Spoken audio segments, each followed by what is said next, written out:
Breaking news చూస్తున్నాం. ఆంధ్రప్రదేశ్ ముఖ్యమంత్రి జగన్మోహన్ రెడ్డికి భారీ ఝలకిచ్చారు మంత్రి గుమ్మనూరి జయరాం. మంత్రి జయరాం ఈరోజు రేపో మంత్రి పదవికి రాజీనామా చేసి, అలాగే వైసీపీ పార్టీ సభ్యత్వానికి కూడా ఆయన రాజీనామా చేసి టీడీపీ తీర్థం పుచ్చుకోబోతున్నారు. రానున్న ఎన్నికల్లో ఆయన టీడీపీ నుంచి పోటీ చేయబోతున్నారు అంటూ కూడా ఆయన ప్రకటించిన నేపథ్యంలో ఈ అంశానికి సంబంధించి మనతో మాట్లాడేందుకు టీడీపీ అధికార ప్రతినిధి సప్తగిరి ప్రసాద్ గారు మనతో ఉన్నారు. సార్తో మాట్లాడదాం. సప్తగిరి ప్రసాద్ గారు, గుడ్ ఆఫ్టర్నూన్ సార్. చెప్పండి సార్. గుమ్మనూరు జయరాం గారు ఈరోజు జగన్మోహన్ రెడ్డికి భారీ ఝలకిచ్చారు. ఆయన వైసీపీని వీడి టీడీపీ తీర్థం పుచ్చుకోబోతున్నారు. రానున్న ఎన్నికల్లో టీడీపీ తరపున ఆయన పోటీ చేయబోతున్నారు. ఈ పరిణామాన్ని ఎలా చూడొచ్చు సార్? ఇది తెలుగుదేశం గాలి, ఇక వైసీపీ ఖాళీ. పెట్టుకోవచ్చు మీరు హెడ్డింగ్. ఇది తెలుగుదేశం గాలి, ఇక వైసీపీ ఖాళీ. మనం చూసుకున్నట్లయితే వైసీపీ ఖాళీ అయిపోయింది. ఒక్క గుమ్మనూరు జయరాం కాదు. మనకు అందుతున్న సమాచారం ప్రకారం దాదాపు 65 మంది ఎమ్మెల్యేలు మాతో టచ్ లో ఉన్నారు. ఎంపీలు ఒక 10 మంది మాతో టచ్ లో ఉన్నారు. మేము జస్ట్ గేట్లు తరిస్తే చాలు వైసీపీ ఖాళీ. ఆఫ్టర్ 2 months వైసీపీ కార్యాలయానికి టూలెట్ బోర్డు పక్కా రెడీ చేసుకోవచ్చు. ఓకే సార్, ఇప్పటికీ కోస్తాంధ్ర ఉత్తరాంధ్ర నుంచి వలసలు, అంటే వైసీపీ నుంచి టీడీపీలోకి వస్తున్న వలసలు ఇప్పటి వరకు చూసాం. కానీ రాయలసీమ నుంచి కూడా ఇప్పుడు టీడీపీలోకి వలసలు మొదలయ్యాయి. ఎంతో మంది నేతలు వైసీపీని వదిలి టీడీపీలోకి రాబోతున్నారు. ఈ నేపథ్యంలో వాళ్ళందరికీ అకామిడేట్ చేయగలరా చంద్రబాబు గారు అంటే ఏం చెప్తారు సార్? ఇక్కడ ఒక విషయం sir, this is not the question of accommodation. వచ్చిన వాళ్ళందరికీ టికెట్లు ఇవ్వము అని చెప్పలేము, వచ్చిన వాళ్ళందరికీ టికెట్లు ఇస్తామని కూడా చెప్పలేము. ఎందుకంటే ఒక రాజకీయ పార్టీ ఉన్నప్పుడు ప్రజాబలం ఉన్న నాయకుడు, ప్రజలకు ఉపయోగపడే నాయకుడు ఎవరైనా వస్తే అతని సర్వీసెస్ ఉపయోగించడం తప్పులేదు. జగన్మోహన్ రెడ్డి యొక్క విధానాలతో వైఖరితో వాళ్ళు అడ్జస్ట్ కాలేకపోతున్నారు. సొంత చెల్లెలే అడ్జస్ట్ కాలేకపోయింది. ఇంకా మామూలు ఎవరు వీళ్ళు టికెట్ల కోసం వచ్చిన వాళ్ళు ఏ విధంగా అడ్జస్ట్ అవుతారు? వైసీపీ కథ అయిపోయింది. ఒక గాలిలాగా వచ్చింది, అదే గాలిలాగా కొట్టుకొని వెళ్ళిపోతుంది. ఈయనేదో మీటింగ్లు పెట్టి స్లీవులు మడచండి, కాలర్లు మడిచండి. ఏంది మడిచేది? నీ కుర్చీనే మడత పెట్టేసే పరిస్థితికి వచ్చింది. సిద్ధం సిద్ధం అని అరిచేది బిగ్గరగా. అదే నాకు అర్థమే కాదు, ఎందుకు అరుస్తాడు ముఖ్యమంత్రి? సిద్ధమా సిద్ధమా అని ఎందుకు? సిద్ధంగా నీకు ఓట్లు వేస్తారన్నప్పుడు, ఫిక్స్ అయినప్పుడు వేస్తారు కదా, మరి దానికోసం సిద్ధమా సిద్ధమా అని మీటింగ్ పెట్టి అరవడం మీద మేము ఎప్పుడో సిద్ధంగా ఉన్నాం నేను ఇంటికి పంపించడానికి. ముఖ్యమంత్రి గారి యొక్క మైండ్ సెట్ పూర్తిగా దెబ్బతినిండి. అది చూడండి, పత్రికా విలేకరుల పైన దాడి, ఈనాడ కార్యాలయం పైన దాడి, ఆంధ్రజ్యోతి కార్యాలయం పైన దాడి, నిన్న విలేకరుల పైన దాడి. ఎక్కడికి పోతున్నావు చీఫ్ మినిస్టర్ గారు? ఇవంతా మీరు ఫ్రస్ట్రేషన్ చేస్తున్న పనులు కదా. ఒక్క రాయలసీమ ఏంది సార్? మొత్తం స్టేట్ లో ఉన్న ఎమ్మెల్యేలు ఎంపీలు ఆల్మోస్ట్ ఆల్ అవకాశం వచ్చి జంపింగే. రాయలసీమలో కూడా ఆల్రెడీ కర్నూలు ఎంపీ సంజీవ్ కుమార్ గారు రాజీనామా చేశారు. ఆయన జనసేనలోనూ దాంట్లో చేరబోతున్నారు. మా చిత్తూరు జిల్లాలో ఆదిమూలం అనేటువంటి సత్యవేడు దళిత ఎమ్మెల్యే రాజీనామా చేసిండు వైసీపీ పార్టీకి. మా టీడీపీ నాయకులతో టచ్ లో ఉన్నారు, కలిశారు. నెంబర్ ఆఫ్ కొందరు లోపల మాట్లాడుతున్నారు, కొందరు బహిరంగంగా మాట్లాడుతున్నారు, కొందరు సీట్ల కోసం ఉన్నారు. ఇవన్నీ జరుగుతున్నాయి. జగన్మోహన్ రెడ్డి గారి చాప్టర్ క్లోజ్. ఈ రోజు కూడా ఇండియా టుడే నిర్వహించిన సర్వేలో తెలుగుదేశం జనసేన కూటమికి 150 సీట్లు పక్కాగా వస్తుందని చెప్పి క్రిస్టల్ క్లియర్ రిపోర్ట్స్ ఇచ్చినాయి. ఆల్ నేషనల్ మీడియా సర్వేస్ అన్ని చూసుకోండి. తెలుగుదేశం జనసేన కూటమికి భారీ ఆధిక్యత ఉంది. ఈ యొక్క దీంట్లో ఆయన ఫ్రస్ట్రేషన్ లోకి వెళ్ళిపోయినాడు ఆనరబుల్ చీఫ్ మినిస్టర్. 2019లో ఇదే విధమైన గాలి ఆయనకు అనుకూలంగా ఉంది. ఇదే నేషనల్ మీడియా ఆయనకు అనుకూలంగా సర్వే రిపోర్ట్ ఇచ్చింది. జగన్మోహన్ రెడ్డి గాలి ఉంది, ఆయన దాదాపు 110 నుండి 120 సీట్లు గెలవబోతున్నాడని రిపోర్ట్ ఇస్తే మనం ఎక్స్పెక్ట్ చేసిన దానికన్నా ఎక్కువగా 151 వచ్చింది. ఇప్పుడు అదే నేషనల్ మీడియా ఏం చెప్తుంది? తెలుగుదేశం పార్టీ కూటమికి 150 పైచిలకి సీట్లు రాబోతున్నాయని చెప్తున్నాయి. కాబట్టి ఇంక లీడర్లు అక్కడ ఉండరు. ఇప్పుడు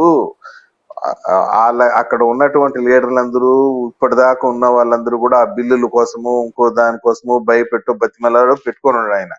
అటువంటి లిస్ట్ లోనే ఆళ్ల రామకృష్ణారెడ్డి గారు కూడా చేరిపోయారు.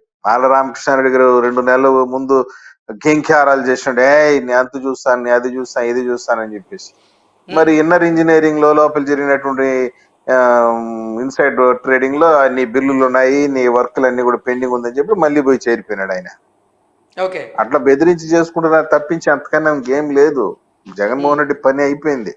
నేను ఒకటి చెప్తాను, లాస్ట్ కి ఏం జరగబోతుందంటే చివరికి సజ్జల రామకృష్ణారెడ్డి గారు కూడా ఫోన్ స్విచ్ ఆఫ్ చేసుకుని జంప్ అయిపోతాడు ఈయన తేగలేక. ఓకే సార్, ఆ 2019 ఎన్నికల్లో ఉమ్, సప్తగిరి ప్రసాద్ గారు Yes, 2019లో చెప్పండి. జరిగినటువంటి ఎన్నికల్లో రాయలసీమలో ఉన్నటువంటి 52 అసెంబ్లీ నియోజకవర్గాల్లో 49 అసెంబ్లీ నియోజకవర్గాల్లో గెలిచి చరిత్ర సృష్టించారు జగన్మోహన్ రెడ్డి. అవును, ఈసారి అవును. అసలు రాయలసీమలో పరిస్థితి ఎలా ఉండబోతుంది అంటే ఏం చెప్తారు? సార్ క్లిస్టల్ క్లియర్ గా రాయలసీమలో జగన్మోహన్ రెడ్డికి వచ్చే సీట్లు 5 ఉంటాయి, అంతకని ఎక్కువ ఉండదు. ఓకే. 47 నుండి 48 దాకా తెలుగుదేశం పార్టీ జనసేన కూటమి తప్పకుండా భారీ మెజారిటీతో గెలుచుకుంటాము. ఇంకా సర్కారు ఉత్తరాంధ్ర గిత్తరాంధ్ర అంటే క్లీన్ స్వీప్ అయిపోతుంది. నేను ఓపెన్ చెప్తున్నాను సార్, నేను ఏదో ఛానల్ ఉంది కదా ఏదో నా సొంత డబ్బా కుట్టుకోవాలని చెప్పడం లేదు. క్రిస్టల్ క్లియర్ గా మీరు చూసుకోండి, ఈ 20-25కే జగన్మోహన్ రెడ్డిని కన్ఫైన్ చేసేస్తాం, అయిపోతుంది. ఓకే. ఒక గాలి అంటే సునామీ 175 కొడుతుంది. ఓకే, అంటే 175 అసెంబ్లీ నియోజకవర్గాలకు గాను కేవలం 25 సీట్లు మాత్రమే గెలిచే అవకాశం ఉందంటారా? అంతే, ఒక సునామీ లాగా కొడతా ఉంది తెలుగుదేశం జనసేన గాలి, సునామీ లాగుంది. సొంత జిల్లాలోనే తిరుగుబాటు మొదలైపోయింది. నీ సొంత జిల్లాలోనే తిరుగుబాటు మొదలైంది. నేను ఎవరైతే నెత్తి మీద మోసిన వర్గాలు, సామాజిక వర్గాలే చూడండి, అన్ని నెత్తి మీద మోసినటువంటి సామాజిక వర్గాలు, నీ సొంత సామాజిక వర్గం కానీ ఎస్టీలు బీసీలు ముస్లిం మైనార్టీ అందరూ కూడా నిన్ను వ్యతిరేకించే పరిస్థితికి వచ్చేసింది. ఉమ్. మరి ఈయనేదో స్లీవులు మడత పెట్టండి, మరి ఇంకేదో చెప్పేది, నీ బిడ్డ ఒంటరి వాడు కాదు, ఇంతమంది దేవుడు దయ ఉంది, కింద మీరున్నారు, ఈ బిడ్డ ఇది పేదలకి పెత్తందారులకి మధ్య జరుగుతున్న యుద్ధం అంట. ఏంది పేదల ఎవరు పేదలు ఇక్కడ? కాదబ్బా, 1,00,000 కోట్లు అవినీతి చేసినావు. బెంగళూరులో ఒక ప్యాలెస్ ఉంది, హైదరాబాద్ లో ఒక ప్యాలెస్ ఉంది, ఇడుపులపాయలో ప్యాలెస్ ఉంది, తాడోపల్లిలో ప్యాలెస్ ఉంది, సాక్షి పత్రిక ఉంది, సాక్షి ఛానల్ ఉంది, భారతి సిమెంట్స్ ఉంది, హెటిరో డ్రగ్స్ లో పార్ట్నర్షిప్ ఉంది. ఇన్ని దాంట్లో 1,000 కోట్ల రూపాయల పెట్టుబడులు ఉన్న వ్యక్తి పేదోడు అంటావా? ఏంది నాకు అర్థమే కాదు. నా చుట్టూ పేదోళ్ళు ఉన్నారట. ఎవరు ఆయన చుట్టూ ఉండే పేదోళ్ళు చెప్పండి? విజయసాయి రెడ్డి పేదోడా, లేకుంటే వై సుబ్బారెడ్డి గారి పేదోడా, ఈయన పెద్దిరెడ్డి రామచంద్రరెడ్డి గారి పేదోడా, ఈ నెలంతా పేదోళ్ళ, వీళ్ళు సజ్జల రామకృష్ణారెడ్డి వీళ్ళంతా పేదోళ్ళ? నా చుట్టూ పేదవాళ్ళు ఉన్నారంట. ఏం మాట్లాడతారు ముఖ్యమంత్రి గారు? జనం చూస్తున్నారు నీ ఆగడాలు, నీ నటన, ఆస్కార్ రేంజ్ లో నువ్వు చేస్తున్నటువంటి నట విన్యాసాలు, అవన్నీ చూస్తాం. ఇప్పుడు నీ పార్టీకి ఇంకా అయిపోయింది కథ. త్వరలో మంత్రి గుమ్మనూరు జయరాం గారికి నంద్యాల పార్లమెంట్ అభ్యర్థిగా ఆయన ఆల్రెడీ వైఎస్ఆర్సీపీ నుంచి ప్రకటించారు. కానీ జగన్మోహన్ రెడ్డి వైఖరి నచ్చక, జగన్మోహన్ రెడ్డి నిర్ణయాలు నచ్చక ఆయన అసలు జగన్మోహన్ రెడ్డి మీద అసంతృప్తితో ఉన్నారని, అందుకే ఆయన పార్టీ మారబోతున్నారు. రేపో మాపో ఆయన మంత్రి పదవికి రాజీనామా చేసి అలాగే వైఎస్ఆర్సీపీకి ఉన్నటువంటి సభ్యత్వాన్ని కూడా రాజీనామా చేసి ఆయన టీడీపీలో చేరబోతున్నారంటూ కూడా ఒక వార్త వస్తున్న నేపథ్యంలో ఏంటి సార్ అంటే జగన్మోహన్ రెడ్డి ఒక్క గుమ్మనూరు జయరాం గారే కాదు, ఇప్పుడు మా చిత్తూరు జిల్లాలో ఆదిమూలం అనే వ్యక్తికి, మా ఎస్సీ ఎమ్మెల్యేకి కూడా తిరుపతి ఎంపీ టికెట్ ఇచ్చారు. ఇచ్చినా కూడా ఆయన నాకు వద్దు మహాప్రభు నీకు దండం పెడతానని పోటీ చేసేదానికి అభ్యర్థులు దొరకటం లేదు జగన్మోహన్ రెడ్డికి. ఇది పక్కా, ఇదే హెడ్డింగ్ పెట్టుకోండి మీరు. టికెట్లు ఇస్తాం రండిరా బాబు అంటే వద్దు మహాప్రభు అని చెప్పి పారిపోతున్నారంటే దాన్ని బట్టి మీరు అర్థం చేసుకోండి సార్ పరిస్థితి. అక్కడక్కడ ఇప్పుడు కాంగ్రెస్ పార్టీలో కూడా టికెట్ల కోసం దేవులు ఆడుతున్నారు, నాకు ఇవ్వండి టికెట్, నాకు ఇవ్వండి టికెట్ అని. వైసీపీలు ఇచ్చిన టికెట్లు వద్దు మహాప్రభు అని చెప్పి దండం పెట్టిపోతున్నారంటే ఇంకా పరిస్థితి ఏందో అర్థం చేసుకోండి. నాట్ ఓన్లీ గుమ్మనూరు జయరాం గారు, మీరు కావాల్సి చూసుకోండి. చాలా మంది నిన్న గుడివాళ్ళ కొడాలి నానికి టికెట్ లేదని చెప్పి బ్యానర్లో, కటౌట్ లో, సోషల్ మీడియాలో దాని మీద మళ్ళీ క్లారిటీ ఇచ్చేటువంటి ప్రయత్నం చేశారు. ఇంకా ప్రయత్నం చేయటము, సర్ది చెప్పడానికి ట్రై చేయటము, ఇవన్నీ చాలా కన్ఫ్యూజన్ లో ఉన్నాడు ఆయన. ఆయన మాట్లాడితే తెలుగుదేశం పార్టీని మీ లిస్ట్ ఎప్పుడు వదులుతారు, మీ లిస్ట్ ఎప్పుడు వదులుతారు మమ్మల్ని అడుగుతున్నాడు. మా లిస్టుతో నీకేం పనయ్యా? నేను ఎప్పుడన్నా వదులుకుంటాను లిస్టు.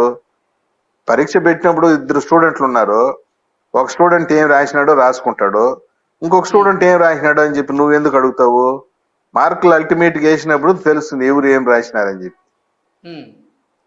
కాబట్టి 2 నెలలు వెయిట్ చేస్తే ప్రజలు ఎవరికి మార్కులు వేసినారు, ఎవరు సున్నా చుట్టినారు, ఇవన్నీ తెలుస్తుంది ఓకే, పక్కాగా. జగన్మోహన్ రెడ్డికి సున్నా చుట్టడం ఖాయమంటారు అయితే. పక్కాగా డబుల్ పక్క రాసుకోండి, మీరు కాల్చుకోండి. నేను చెప్తున్నా కదా, బెస్ట్ ఎగ్జాంపుల్ గుమ్మనూరు జయరామ్ గారు. నీకు ఎమ్మెల్యే టికెట్ ఇస్తామంటే వద్దు మహాప్రభు అని చెప్పి పారిపోతున్నాడంటే ఆయన ఆ పార్టీలో. ఉమ్. ఇంక ఊహించుకోండి, మా చిత్తూరు జిల్లాలో కూడా టికెట్లు ఇస్తామంటే వద్దు స్వామి, నీ తేగలేము, నీ పార్టీ నమ్ముకొనేసి 30 కోట్లు 40 కోట్లు పెడితే ఉన్నదంతా పోతుంది, రోడ్ల మీద పడతాం మా పెళ్ళాం పిల్లకాయలతో, వద్దు నీకు టికెట్ వద్దు, నువ్వు వద్దు అని చెప్పి పారిపోతున్నారు. ఓకే ఇది నిజం. Okay okay sir, thank you so much.